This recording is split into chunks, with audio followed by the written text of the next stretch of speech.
Hey everyone, welcome to Skillcat's first ever support guide. Before we get into it, let us quickly explain why we're finally doing these, since we know that a lot of you have been frustrated about us ignoring this OP role. So Skillcat is the only platform out there who releases at least 10 guides per week, with all the guides being the exact same quality as the ones that you see here for free on YouTube. And that's why we haven't been able to do support just yet. We have a super high quality standard, and that means that we need a big team of analysts, scriptwriters, and editors to all come together and make this possible. While we love uploading our guides for free on YouTube, it's our website subscribers who make everything possible, and that's why they get the lion's share of amazing content. Sure, we could have easily uploaded support guides on our YouTube in the last year, but that would simply bait users into subscribing to our platform where we weren't actually making support content. This has all finally changed. We've read all of your comments, and we are convinced that enough of you guys will head over to Skillcat to learn from our amazing support guides so that we can keep on making them. And that brings us to the even bigger announcement. Among launching the support role into our weekly system over at Skillcat, our new website has just gone live as a beta version, which you can all check out right now without having to sign up. We expect to have it fully working by early next week and are actively implementing fixes and features based on our feedback on our Discord server. So support players and everyone else, if you would like to support us over at Skillcat, go ahead and subscribe. Risk-free, 30-day money-back guarantee, and if you don't improve at least 3 divisions on the 6-month plan, then you will also get a full refund. Alright, enough announcing things, let's finally teach you how to become a trading LEHEND. Hey everyone! So we all know how hard it can be trading in bot lane. Sometimes you get a good trade, and sometimes you walk up and lose half your HP without really knowing why. There's 4 champions in bot, meaning that there's so much to think about, especially for a support. We'll slowly be breaking down some trading guidelines to help you be more consistent as the weeks go by. This week, we'll be focusing on ranged supports versus ranged supports. Let's jump into it. So your first mission will be to try and build a minion lead. Just because you're playing support doesn't mean that you can't auto-attack waves.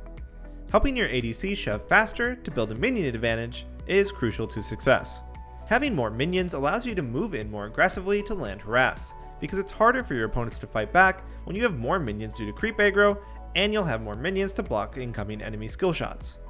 Your primary way to trade will be to land one ability onto your opponent. Most ranged supports take Airy or Arcane Comet, and we recently touched on this topic in our mage support guide, that by hitting your opponent with one ability, you'll be proccing Arcane Comet or Airy along with Scorch and Spell Thief's Edge. It can be difficult to move in for autos in ranged versus ranged support combat, but with this strategy you should be able to land notable harass.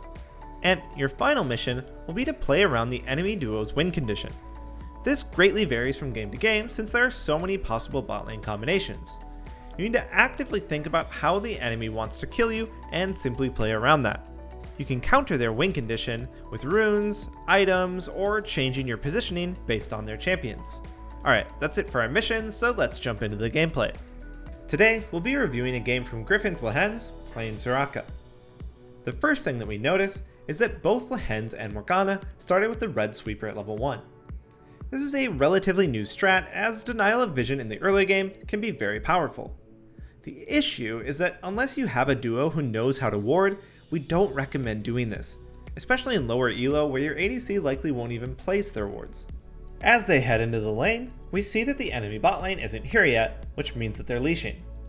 This will allow Soraka and Kai'Sa to play very aggressively in the early game. First, because Kha'Zix is unlikely to path bottom for a long time, he likely clears blue side jungle into his red side. There isn't a world where Kha'Zix ganks at level 2 with just blue buff. That would be really bad. Secondly, since the enemy bot lane isn't in lane, Soraka and Kai'Sa are free to do whatever they want with the wave. They can build a wave advantage uncontested. Sadly, Kai'Sa and Lehends had very different ideas of what to do here, if you noticed. Lehends wants to hit the caster creeps, whereas Kai'Sa is hitting the melees. This is actually a big deal which we can demonstrate.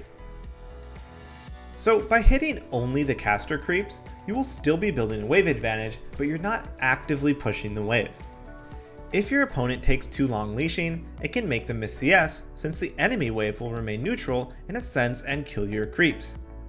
Your ADC will still have the option to push the wave at a moment's notice whenever they feel like it, because the caster creeps are already low. By doing this, it gives you the option to maintain your wave advantage more towards the center of the lane rather than ending near their tower, which allows you to punish your opponents much harder instead of them farming at the safety of their tower. And why should this matter to you as a support? Well, it's important that you don't screw it up if your ADC is doing one thing, or if you see the enemy doing it, you can plan for what is coming. Wave control is possibly the most important concept to learn in League, and every role should be knowledgeable if they want to climb. Even you junglers. Alas, it's solo queue and you can't control what your ADC will do. Different players will have different ideas of what they should do at any given time. Just be a good player and adapt to whatever your ADC is doing. So now that you've built a wave advantage and can start thinking about punishing the enemy, before trading you do have to think about what the other 3 players in the lane are actively doing and thinking about. So let's start with your own ADC. Because the wave is pushing so fast, these 2 caster creeps will get low really quickly. This means that soon Kai'Sa will be preoccupied last hitting and be unable to help during your trade.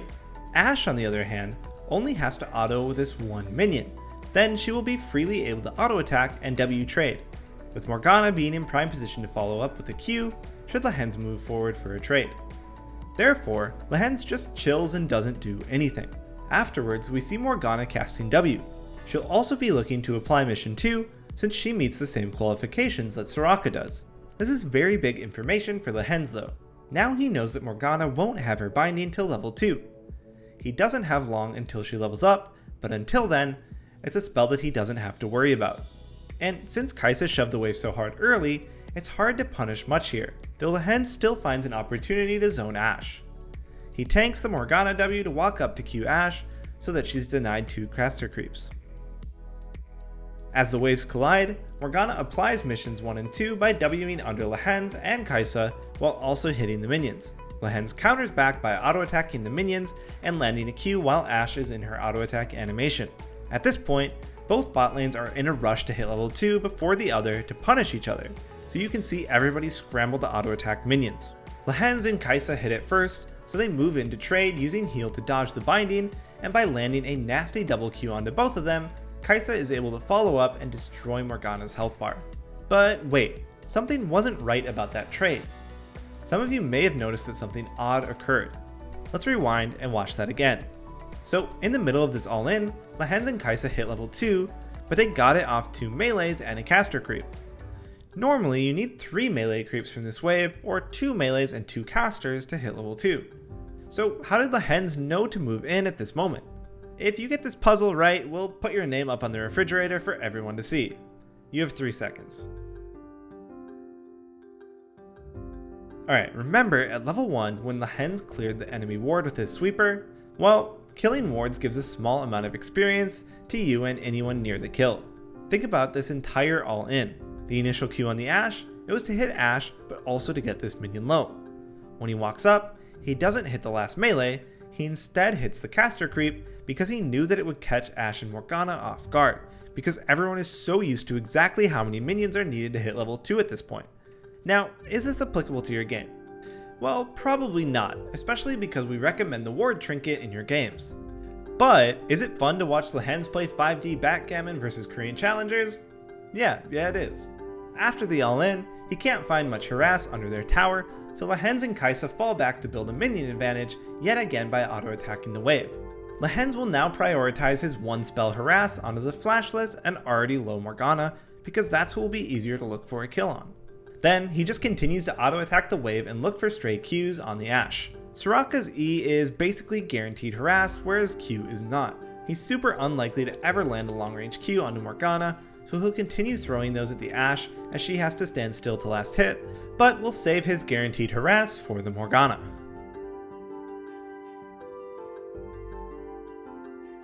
Once the waves meet up once more and Morgana steps up, we do see that he immediately uses his E onto her.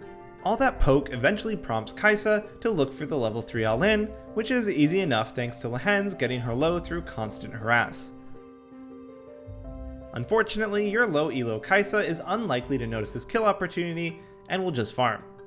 And that's okay, just keep up the harass and you'll eventually get an advantage one way or another. They do get ganked after they push, but Lehends just trades flash for flash and walks out safely. Once back in lane, Lehends control wards the first bush and walks up toward the second bush. Luckily, he has an SKT jungler on his team giving him deep vision, so he can just ward the lane. Now, there's absolutely nowhere that Kha'Zix can come from to gank him without being spotted. You, again, are unlikely to have an SKT jungler. If you have no prior deep vision, it'd probably be best to place those wards in the river and play a bit safer. He then camps the bush because he knows that Ashe and Morgana have to come back to lane at some point to farm.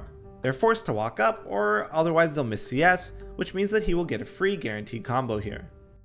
Then, he can easily walk away since there's no way he gets hit by a Morgana binding at this distance. With wave advantage once again secured, he walks up and gets some free harass onto the Morgana. Remember, Morgana has her flash down, so harass on her is still more valuable. He's also playing against Ruler, a pretty alright ADC player who is unlikely to miss position. That's just a tip that will work at every elo or in any competitive environment. Always take advantage of the worst player, and especially if they're missing their flash. Now, they shove in the next wave quickly to get a clean reset for the waves, because their team is coming and they want the wave to be neutral for the gank.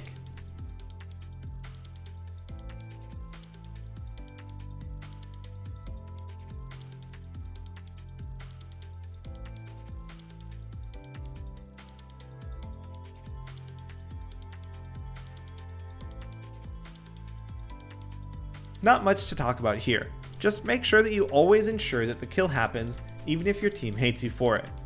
Only hand off kills to your teammates when there is absolutely no way that your opponent gets out alive. And the final thing that we want to discuss is that long forgotten mission 3. The next time that both bot lanes meet in lane, you can notice how differently Lehends is playing. Ashe hasn't died yet, so she's gotten full XP and is hit level 6. This gives Ashe and Morgana a really nasty combo of Ashe Arrow into Binding plus Ignite, which would spell certain doom for Lehends. Since Kai'Sa took Cleanse, she doesn't really face this issue, so she's free to stand forward. This is similar to how you might position versus something aggressive like Draven Leona as a Lulu, Janna, or Sona. You just chill behind your ADC and then peel them as they get engaged on, since you're the more vulnerable one. It sucks to play like this sometimes for sure, but you do need to adapt versus certain bot lane duos.